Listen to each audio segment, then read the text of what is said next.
special guest lecturer, Ustad Robert Abdul Hayy Darr, who's a prolific author who's traveled extensively in Afghanistan and done humanitarian work, and also a translator of both Mevlana Rumi and Mahmoud Shabastari, and we'll speak a little bit about that. We have questions for him, and I'd like to encourage everyone to also think about what questions you might have related to Sufism, Afghanistan, and Persian Sufi poetry, which is actually our topic for today in this class. It's perfect timing, thank you.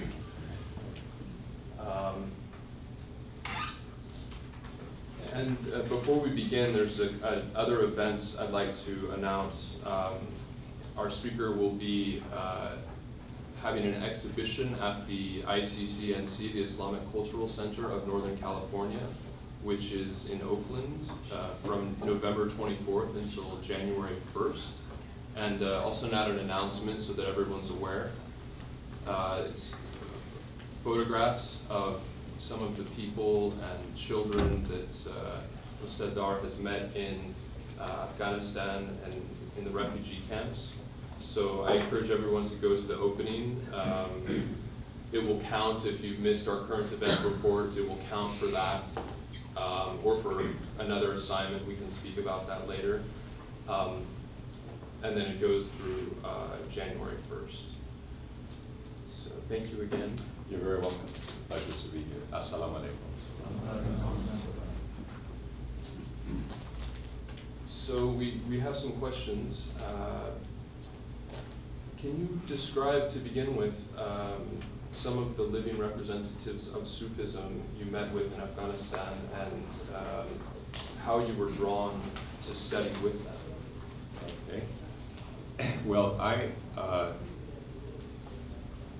I didn't get to Afghanistan until 1986, spring of 1986. My earlier life was spent raising a family, and so when my friends went to Afghanistan after high school, I was instead working, thinking about all these wonderful places they had gone to and listening to all of the stories. But I was already studying translations.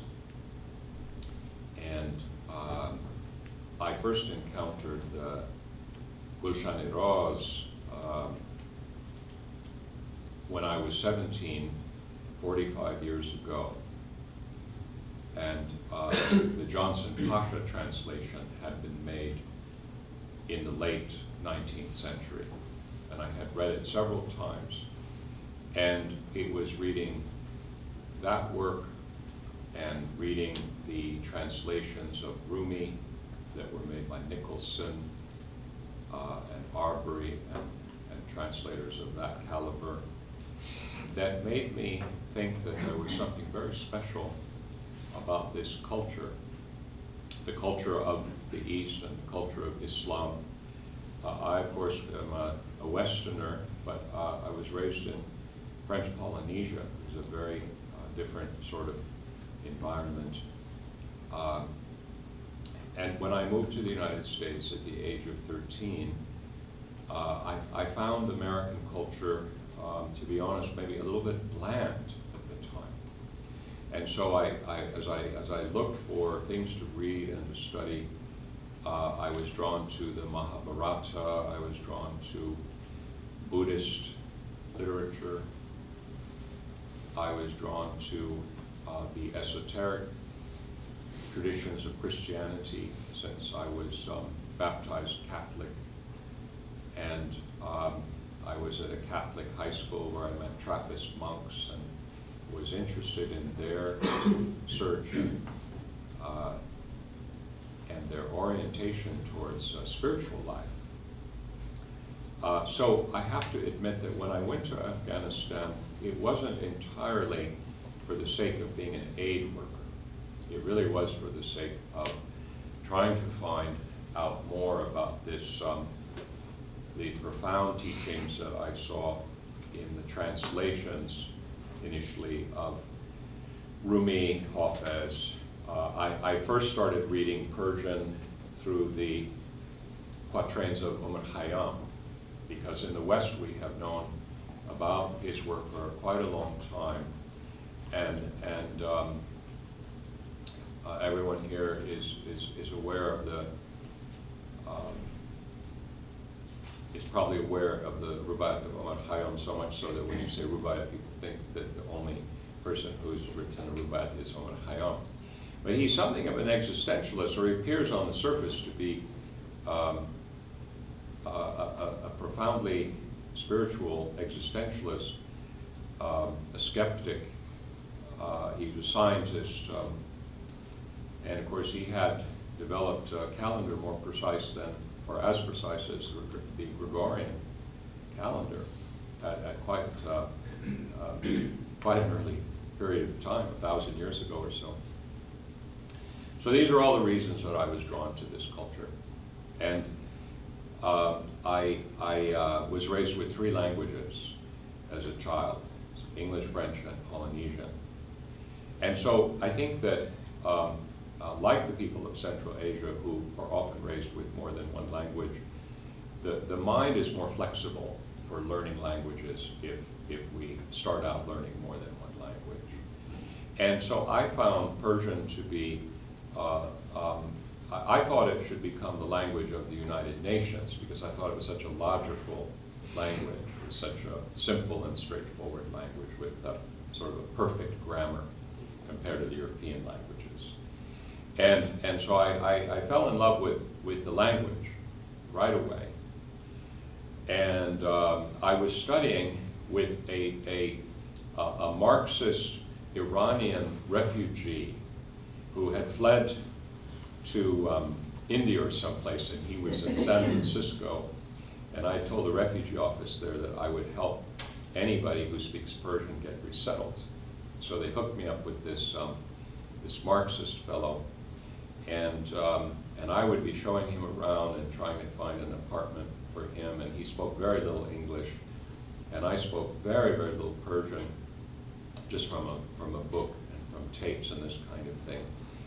But I started to learn Persian from him, and he was absolutely shocked that what I wanted to do was sit with him, and I would open Omar Khayyam to my favorite poems that I knew in English, and I wanted him to teach them to me in Persian.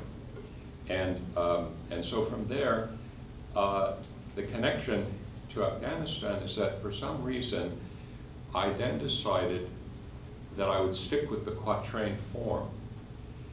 And I got hold of the quatrains of Ustad Abdul Hayy Darr, the Afghan poet laureate, Ustad Hayy Darr, and I studied his poems in Persian with tutors, and then I thought about them a lot. Let me say that I'm a carpenter. I have no background in academics. I went to high school, and then I'm a carpenter. I'm a boat builder. But there was a poet, Mark Lindenthal, who used to come and sit at my boat shop in Marshall, which was forbidden that people would come and sit there. They could come at lunchtime, it was all. But he said to me, if I say nothing, can I sit in the corner of your boat shop? Because it helps me to think creatively. And I said, all right, but if you say anything, then you'll have to leave. But he never said anything, so he was able to stay. So when I did a rough translation of the poetry of Ustad Hayy Darr, the quatrains, in 1989, actually I was translating the poetry in as early as 1986, or 85 even, but they were published in 1989. Some of you may have seen the translation. I thought, you know, I'm going to call my friend Mark Lindenthal, who is now retired. He was a main professor of literature and poetry at USF, for those of you who may have heard of him. He's very famous in the Bay Area. I don't know if he's still alive. But he said that it was a strange story, but he would be happy to help me. So I went to him with my translations, and he said, let's start all over again with your translation. Let's start all over again. Let's forget about rhyme. And he said, I want you to just tell me what he's saying. And I'm not going to write a poem for you, but I want you to tell me verbatim what he means. And so that's what we did. And so I learned how to translate by having been raised with tutors on sailing ships, reading all of the English literature and a lot of French literature.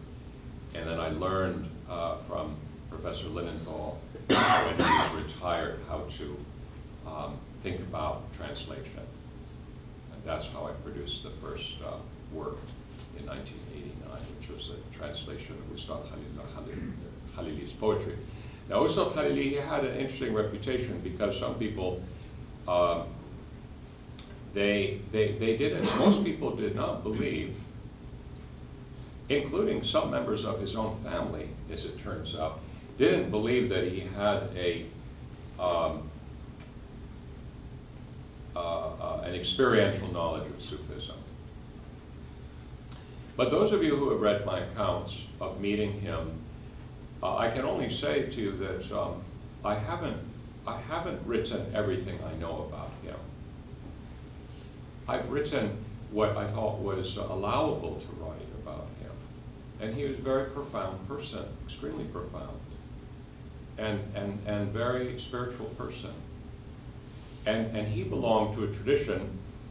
I introduced him first because, for me, he represents the kind of spiritual teacher that, in fact, I was looking for.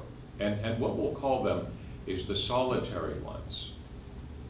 And it's a tradition in Sufism